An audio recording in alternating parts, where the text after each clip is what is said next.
কবরগুলো খুলে ফেলা হবে, তখন প্রত্যেক ব্যক্তি তার সামনের ও পেছনের সবকিছু জেনে যাবে। হে মানুষ, কোন জিনিস তোমাকে তোমার মহান রবের ব্যাপারে ধোঁকায় ফেলে দিয়েছে?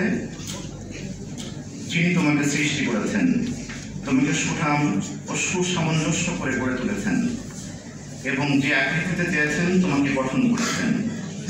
কখনো না, বরং আসল কথা হচ্ছে তোমরা শাস্তি ও পুরস্কারকে মিথ্যা মনে করছো, অথচ তোমাদের উপর পরিদর্শক নিযুক্ত হয়েছে এমন সম্মানিত লেখকবৃন্দ যারা তোমাদের প্রত্যেকটি কাজ জানে। নিঃসন্দেহে নেক লোকেরা পরমানন্দে থাকবে আর পাপীরা অবশ্যই যাবে জাহান্নামে। কর্মফলের দিন তারা তার মধ্যে প্রবেশ করবে এবং সেখান থেকে কোনো প্রবেশ করে করতে পারবে না। আর তোমরা কি জানো ওই কর্মফল দিনটি কি? হ্যাঁ, তোমরা কি জানো ওই কর্মফল দিনটি কি? এটি সেই দিন যখন কারোর জন্য কোনো কিছু করার সাধ্য কারোর থাকবে না। ফয়সালা সেদিন একমাত্র আল্লাহর ইখতিয়ারে থাকবে। ধন্যবাদ।